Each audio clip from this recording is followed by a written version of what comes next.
27 মে 2026 বুধবার এগারে সকাল সকাল এই ইকো অ্যাডভেঞ্চার রিসোর্টে মর্নিং ওয়াক সেরে তারপর কিছুটা হলো কাঞ্চনজঙ্ঘার ভিউটা দেখে আপ্লুত হই। তারপর নিজের morning workout, brisk morning walk, free hand exercise, প্রাণায়াম, যোগাসনগুলো করে স্নান করে পুজো করে তারপরে এই যে আয়া করে বঙ্গ সন্তানের মতন গরম গরম, কালকে বলেছিলাম মিস্টার চৌধুরীকে, গতকাল তো আলুর পরোটার সেই স্বাদ গ্রহণ করেছি, আর আজকে এই গরম গরম ফুলকো ফুলকো লুচি আর এই সাদা আলু চচ্চড়ি, তার সঙ্গে উপরে একটু গোলমরিচ ছড়িয়ে দিয়েছি আমি, আর আচার রয়েছে।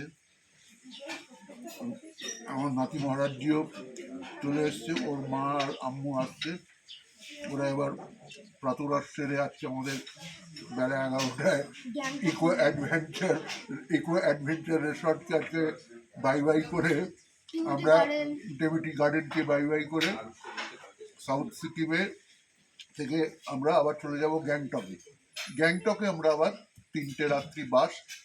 28 তারিখে শুনেছি নাকি মাননীয়া দ্রৌপদী মুর্মু রাষ্ট্রপতি আমাদের ভারতবর্ষে, উনি 25-26 বোধহয় দুদিন এখানে, 27 তারিখ অব্দি ওনার বোধহয় এখানে প্রোগ্রাম ছিল।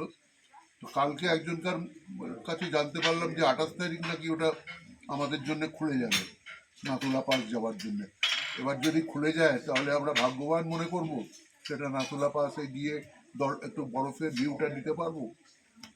আর যদি রাষ্ট্রপতির জন্য একেবারে আবার ব্যারিকেটেড থাকে, বন্ধ থাকে, ক্লোজ থাকলে তাহলে তো আর আমরা দেখতে পারবো না।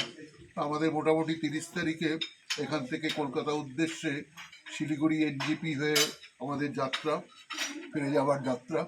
তো এইভাবে আমরা 9টা দিন কাটিয়ে 8-9 দিন কাটিয়ে ফিরে যাব। আর এরপরে গরম গরম আমার জন্যে ও আনবে একটা মশালেদার একটা এগ পোচ নিয়ে আসবে। এই একে রঙ্গিতাকে বলেছি, এখন এই লুচি আর এই সাদা আলু চচ্চড়ি স্বাদ গ্রহণ করছি।